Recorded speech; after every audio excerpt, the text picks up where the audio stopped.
what it is and what it was. Hey guys, I'm Ati. And I am Ben. Welcome to another episode of The Spotlight. We're here at East Village at David Harp's Foundation. We're going to speak with the owner and the founder of the whole thing. And he truly has a beautiful story to share, and I cannot wait for you guys to hear it.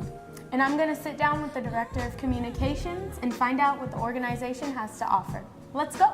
Yeah, come through. They don't bite. It's all good.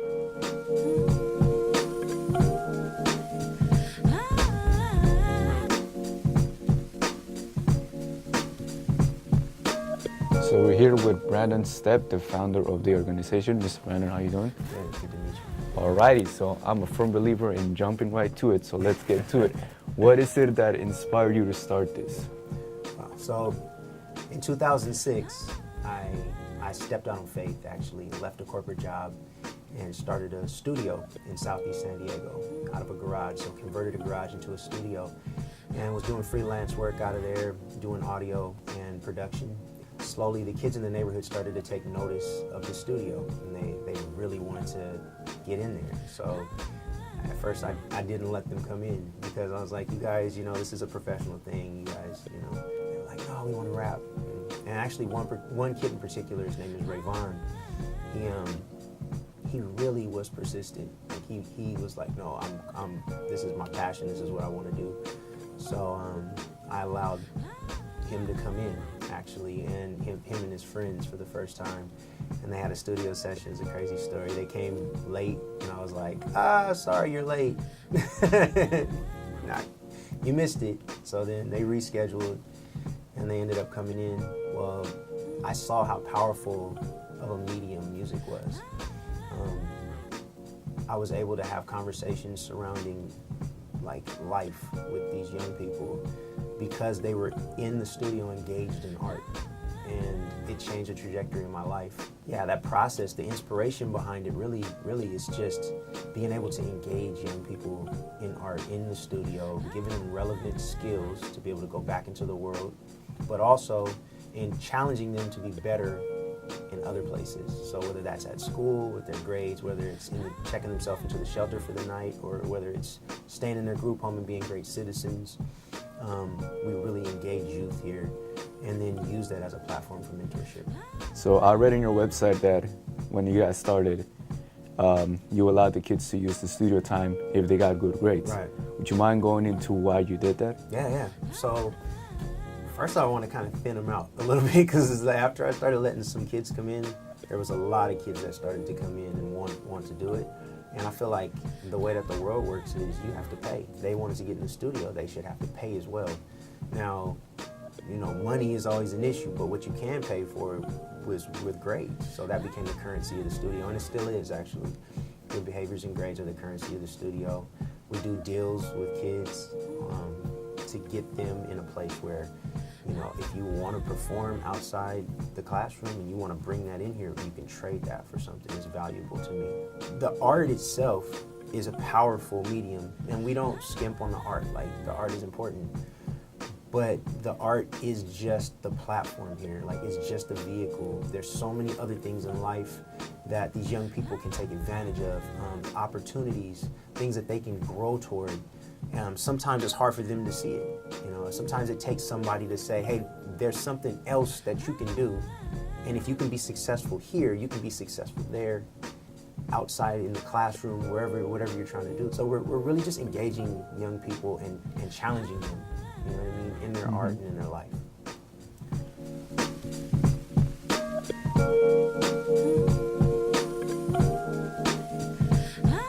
All right, guys, so as you know, we're sitting down here at David's Harp Foundation, and I'm here with the lovely Miss Hannah Hughes. So Hannah, why don't you tell us a little bit about what you do with David's Harp? Oh, that's a great question. I'm technically the Director of Communications, but in the nonprofit world, we wear a lot of hats. But luckily, all of those hats have to do with communicating, because that's what we do with people. So I really just help make this place run and make sure that all of our pieces are in line and telling our story in the community and working with our teens in the program. That is awesome. So, as with any nonprofit, especially with using just the term nonprofit alone, that can be scary for a lot of people to volunteer or jump into. So, how did you guys end up gaining some of your staff members? Oh, that's a good question. So our staff members, primarily a lot of them actually are graduates from our program. So we have alumni that have graduated, so they've been through our program when they were teenagers, and they decided to come back to give back to the community, and now they're instructors with us. So, and then Brandon Stepp started the foundation, and Rashad Graham, our head of instructors, he was actually with Brandon 10 years ago when it all started. So we're kind of a close-knit little family. Oh, that is so cute. I'm sorry, like It is. No, it totally is. A lot of people kind of market the idea of like family within like a business. Even sometimes, like I've had like 9-to-5 jobs where they're like, we're family, Right. and you But don't no. get that vibe. But like No. you can really feel it when you even step into the door. Oh, like that's so you guys cool. are so much bigger than community, and I think that's great. Oh, thank So do you guys predominantly cater to the East Village community? Like, is it exclusive to East Village, or do you guys also kind of take it around San Diego? Yeah, so we're not exclusive. We have 12 different partnerships in the community. So all of our classes, we have a back end with our students. So we have over 10 high schools that we're partnered with, all within the community. Most of them is either off the trolley line or within walking distance. And we also have some organizations like Voices for Children, which works with foster youth, and the shelters that we work with as well. So we kind of span a big portion of San Diego. Awesome, awesome. And finally, what can students expect who want to be a part of the David's Harp experience? Ooh, they can expect to have an amazing time. But beyond that, they're going to learn all kinds of media production and music. But they're also going to get mentorship in the midst of it, and just a team of people that are consistently dedicated to them and just walking life with them, that are going to cheer them on to academic success and help set a foundation of success for the rest of their life. All right, guys, so please be sure to check out the David's Harp Foundation. They're located down here at 705 16th Street, and they offer a plethora of programs, everything from music production to podcasts. So please come out and show love.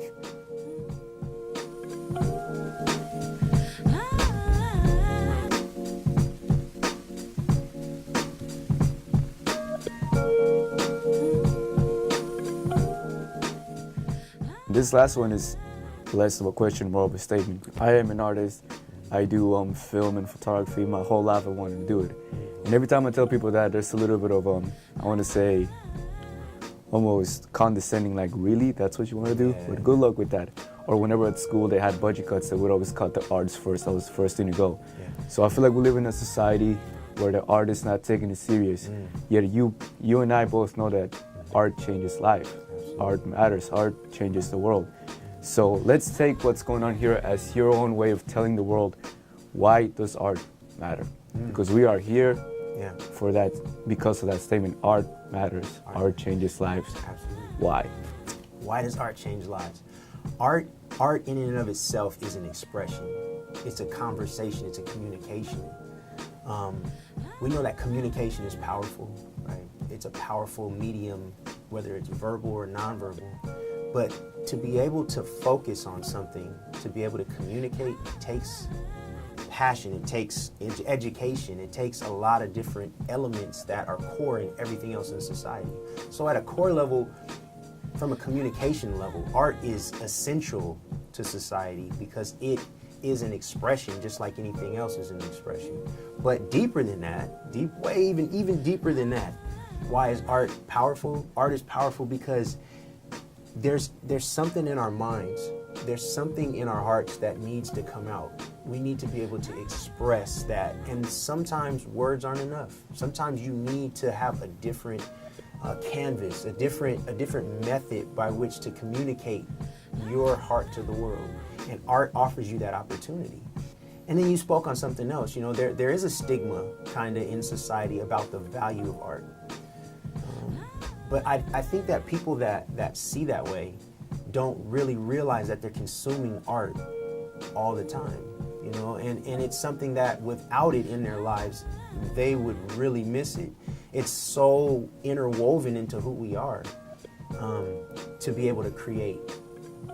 I think it's so interwoven into what we are that people take it for granted. But the reason why this place looks like it does is because artists, I want these young people to take art so serious that when they walk through this door, they understand that there's no expense that's spared for them, that they're walking into a completely high-tech facility You know what I mean? That they deserve to sit down in these chairs. Why? Because of who they are, not because of necessarily what they've done yet, but just because of who they are. They deserve to sit down. They deserve to be at the table. They deserve to paint with the best paintbrushes. There's something about a person that changes when you trust them in that regard. There's something about a person that changes from a deeper even trust level when you hand them a proper tool and say, this is something that you can create with. And then when they create with that, man, like there's something that changes completely in that person, and they know, and these kids especially, these young people, they know that if they can create here and if they can express themselves here, they can do it in a classroom, in a boardroom, they can go wherever they need to. So yeah, I get a little passionate, but yeah, it's what it is. Right on, and that was beautiful, and I hope someone heard that and got touched by that as much as I did. So thank you very much for opening up like that. Thank you for putting up with me, man. Appreciate it. Thank you. Yeah.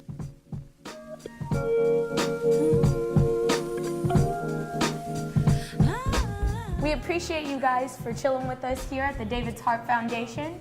And to check out more, be sure to visit davidsharpfoundation.org. And I hope that inspired someone out there as much as it inspired me. It was so very beautiful, so there's not much to be said but this. Stay righteous, San Diego. Music make you loving in harmony. My melody and your energy sounds like sweet and soul sounds like ba-da-da-ooh-ah. Through the night, whisper it in my ear. We'll sing the song that we wanna hear. Sounds like sweet and soul sounds like ba-da-da-ooh-ah. As we speak, her eyes fill up with ink. I let it fall upon the page and watch the face open and sink. Yes, things, that's just the smell of success. Salty, like the taste of your breath. I'm messing with the confidence, but it's not really dense at all. The other night I stole your heart and now you wanna steal my jaw. Probably wanna see me crawl, but I will never call until I think about the way